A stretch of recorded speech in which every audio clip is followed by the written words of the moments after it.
നമസ്കാരം പ്രേക്ഷകരെ, എമ്പുരാന്റെ വിശേഷങ്ങൾ ഇങ്ങനെ ഓരോ ദിവസവും തുടരുകയാണ്. 27-ാം തീയതി മാർച്ചിന് വേണ്ടി കാത്തിരിക്കുകയാണ് ആരാധകർ എന്ന് തന്നെ പറയേണ്ടി വരും. എന്തായാലും ഇന്ത്യയൊട്ടാകെ ഇപ്പോൾ എമ്പുരാൻ മയമാണ്. സോഷ്യൽ മീഡിയ തുറന്നു കഴിഞ്ഞാൽ മോഹൻലാലും പൃഥ്വിരാജൻ ഇന്റർവ്യൂസും, പൃഥ്വിരാജിന്റെ ഒറ്റയ്ക്കുള്ള ഇന്റർവ്യൂ, മോഹൻലാലിന്റെ ഒറ്റയ്ക്കുള്ള ഇന്റർവ്യൂ ആയിട്ട് ഇങ്ങനെ നിൽക്കുകയുള്ളൂ. വലിയ സന്തോഷം, പ്രത്യേകിച്ച് മലയാള സിനിമയ്ക്ക് ഇങ്ങനെ ഒരു പാൻ ഇന്ത്യൻ അപ്പീലിൽ ഇന്ത്യ ഒട്ടാകെ ഒരു സംസാര വിഷയമായി മാറുന്നത് കാണുമ്പോൾ ഉണ്ടാവുന്ന സന്തോഷം ചെറുതൊന്നുമല്ല.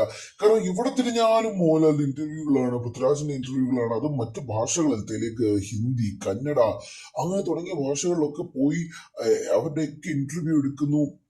അവരെല്ലാം മോഹൻലാലിനെ ആഘോഷിക്കുന്നു, എമ്പുരാന് വേണ്ടി സംസാരിക്കുന്നു. അങ്ങനെ ഒരു മലയാള സിനിമ എല്ലാ ബൗണ്ടറികളും കീഴടക്കിക്കൊണ്ട് എല്ലാ സംസ്ഥാനങ്ങളിലെയും ഒരു പ്രധാനപ്പെട്ട വിഷയമാകുന്നു. പ്രസ് മീറ്റുകളിൽ മാധ്യമപ്രവർത്തകരുടെ കയ്യടി നേടുന്നു.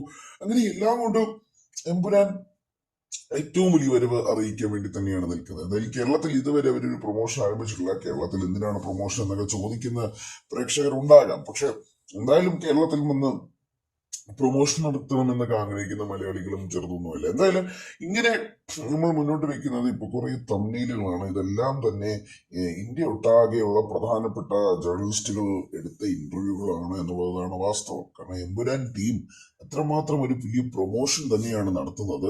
ഇന്ത്യ ഒട്ടാകെ, അത് കേരളത്തിൽ ഒട്ടാകെ എന്ന് നമുക്ക് പറയാൻ കഴിയില്ല. ഇന്ത്യ ഒട്ടാകെ തന്നെ ഇങ്ങനെ വലിയ പ്രൊമോഷൻ നടത്തുകയാണ് എമ്പുരാൻ. ഓരോ സംസ്ഥാനത്തും പോയി അവിടെ പ്രസ് മീറ്റ് നടത്തി, അവിടെ പിന്നീട് ഇന്റർവ്യൂകൾ നടത്തി. അതെല്ലാം വൈറലാണ്. വേറെ ഒരു സിനിമ പോലും അടുത്ത കാലത്ത് ഇത്രയും വൈറലായ അഭിമുഖങ്ങളും പ്രസ് മീറ്റുകളും ഒന്നും തന്നെ ഉണ്ടായിരുന്നില്ല എന്നുള്ളതാണ് മറ്റൊരു വാസ്തവം. അതുകൊണ്ട് തന്നെ മറ്റു സംസ്ഥാനക്കാരെ, അതായത് മലയാള സിനിമ ഇഷ്ടപ്പെടാത്ത മറ്റു സംസ്ഥാനക്കാരൊക്കെ വലിയ ദേഷ്യത്തിലും വിഷമത്തിലും ഒക്കെയാണ്.